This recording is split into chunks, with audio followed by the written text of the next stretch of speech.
खबरों की शुरुआत करते हैं सरकार के कामकाज से। उत्तराखंड सरकार के मुख्य सचिव उत्पल कुमार सिंह ने प्रेस वार्ता कर बताया कि 75 लोगों में कोरोना वायरस की पुष्टि अब तक हो चुकी है, जिसमें 50 मरीज स्वस्थ होकर अस्पताल से डिस्चार्ज हो चुके हैं।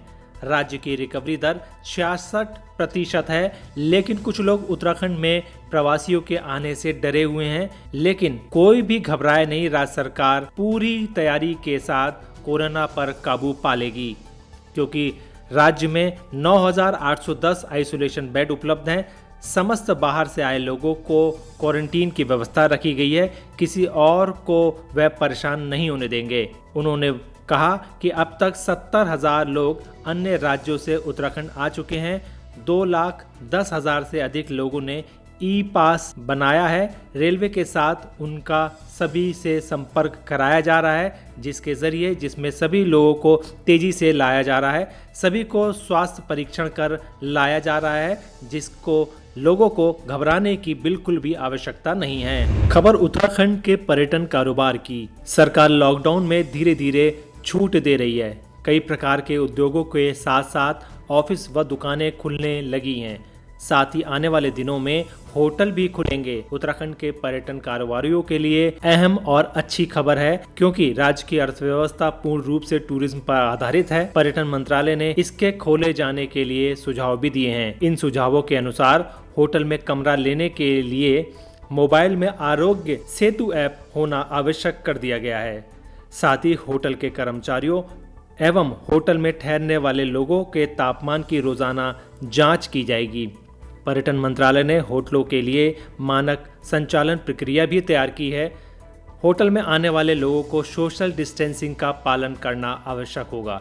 इसके लिए फर्श पर खड़े होने के लिए निशान यानी गोले बने होंगे।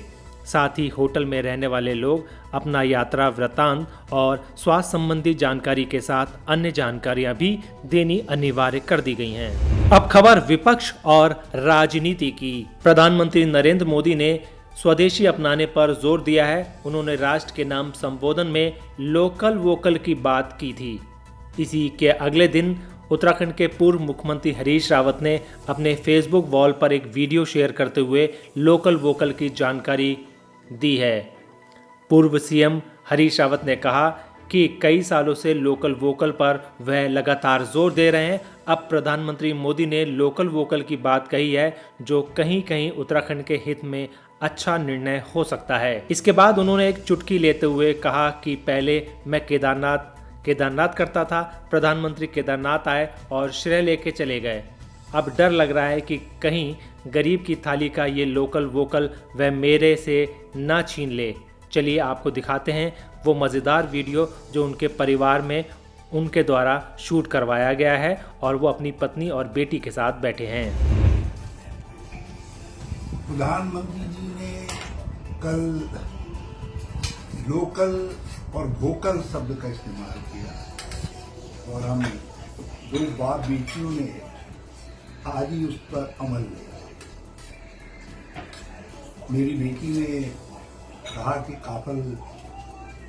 पालक का कापा बनवा दो, तो मैंने अपनी पत्नी से कहा कि भाई चुरकानी बनाओ।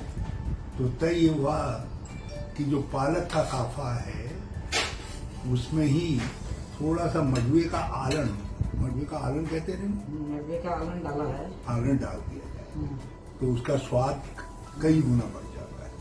तो थैंक यू अनुपमा, तुमने लोकल और वोकल कह दिया। मगर एक बात है, मैं केदारनाथ की भक्ति में नहीं,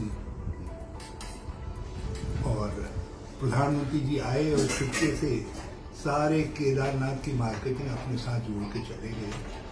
अब डर लग रहा है कि गरीब के बाद एक छोटी सी पूंजी लोकल और वोकल की है। मैं वर्षों से लोकल वोकल की वकालत करता रहा, कहीं वो भी न छिप जाए। बहरहाल हो कुछ भी, लेकिन यदि लोकल के लिए वोकल सपोर्ट मिलता है तो ये उत्तराखंड के लिए अच्छा होगा। खबर 1 करोड़ 40 लाख की बरामदगी की। हल्द्वानी में एसओजी और पुलिस टीम को आज एक बड़ी सफलता हाथ लगी है। चेकिंग के दौरान पुलिस ने एक इनोवा गाड़ी से 1 करोड़ 40 लाख रुपए की नकदी के साथ 2 लोगों को गिरफ्तार किया है। बताया जा रहा है कि इन लोगों ने ये रकम मंडी के पास से किसी से ली थी। पकड़े गए एक व्यक्ति जो राजस्थान का है और दूसरा गाजियाबाद का रहने वाला है। इन्होंने गाजियाबाद से मेडिकल पास तैयार किया था। एसपी सिटी अमित श्रीवास्तव ने बताया उनको मुखबिर से सूचना मिली थी कि करोड़ों की नकदी गाड़ी से ले जाई जा रही है, जिसके बाद टीम ने चेकिंग अभियान चलाया और उसे ये कामयाबी हासिल हुई है। अब टीम पकड़ी गई रकम की जाँच में जुट गई है कि इतनी बड़ी रकम आखिरकार कहां और क्यों ले जाई जा रही थी, क्योंकि 20,000 से ज़्यादा कैश एक बार में लोग नहीं ले जा सकते। देखिए, ये हमारा थाना मुखानी और एसओजी की पुलिस के द्वारा मिल करके लामा चौड़ के बैरियर के पास चेकिंग की जा रही थी वाहनों की। उसी क्रम में एक वाहन आया मंडी की तरफ से दिल्ली के लिए जा रहा था, जिसे बीच में रोका। उसमें 2 लोग बैठे थे, दोनों से पूछताछ करी। उसमें जो है उनके पास उन्होंने मेडिकल के नाम पर पास बना रखा था अपना, लेकिन जब गाड़ी की तलाशी ली गई उसमें 2 बैग हमें मिले जिसमें काफ़ी पैसे थे। तो उसके बाद उनको जो है निकाल करके चेक करवाया गया। ये लगभग 1 करोड़ 39 लाख से भी ज़्यादा अमाउंट उसमें था, जिसकी फ़र्द बना करके उसे ट्रेजरी में जमा कराया जा रहा है और संबंधित इनकम टैक्स विभाग को इसकी सूचना दी जा रही है। लॉकडाउन के दौरान इस तरीके की रकम सर ले जाना मतलब क्या उद्देश्य क्या अभी देखिए, प्रथम दृष्टया जो पूछताछ में उन्होंने बताया है, ये बताया कि दिल्ली की कोई कंपनी थी जिसके लिए वो पैसा लेकर के यहाँ से जा रहे थे, लेकिन किसी भी प्रकार का उनके पास चूँकि अभिलेख नहीं था, तो वो अभी फिलहाल हमें जो है शक के दायरे में लाता है और इसको इन्वेस्टिगेट करेंगे। जो हमारा इनकम टैक्स विभाग है वो इसको जाँच करेगा।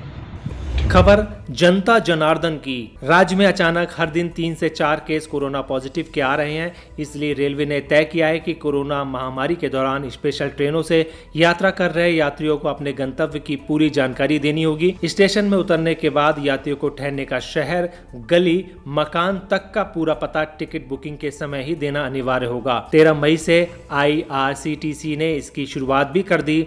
रेलवे ने गुरुवार को ये जानकारी देते हुए कहा कि इससे ज़रूरत पड़ने पर यात्रियों से कांटेक्ट और ट्रेसिंग में सहायता मिलेगी।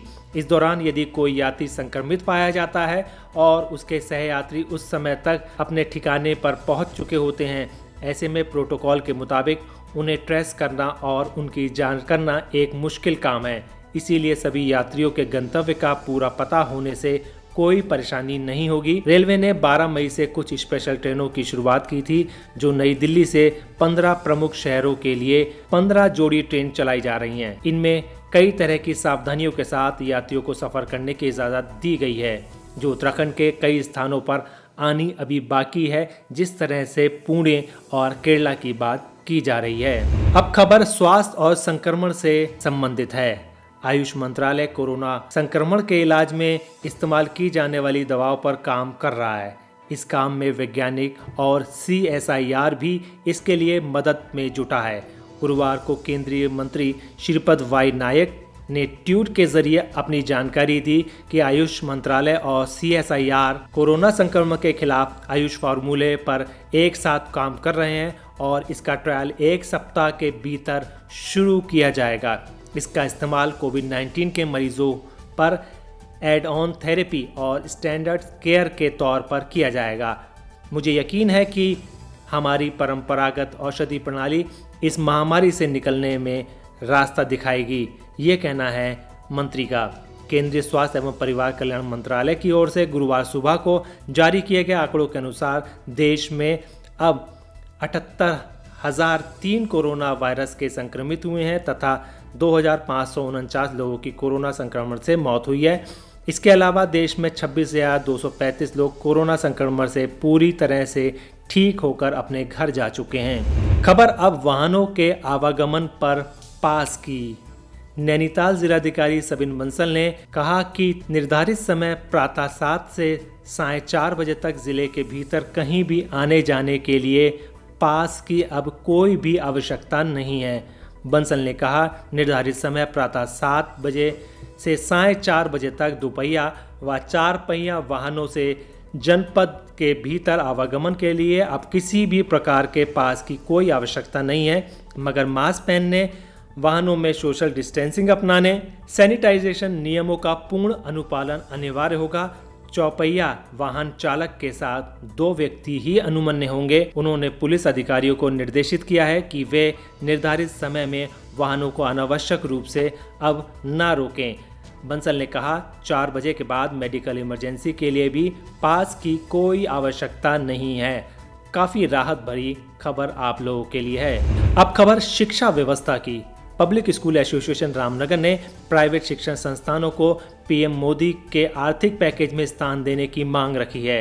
एसोसिएशन के सचिव देवेंद्र सिंह नेगी की माने तो देश में लागू लॉकडाउन के चलते लंबे समय से प्रदेश और देश के सभी प्राइवेट स्कूल बंद हैं। ऐसे में अभिभावकों से फीस न लेने का फैसला भी सामने आ रहा है। सभी प्राइवेट स्कूल संचालकों के सामने भारी आर्थिक संकट हो गया है।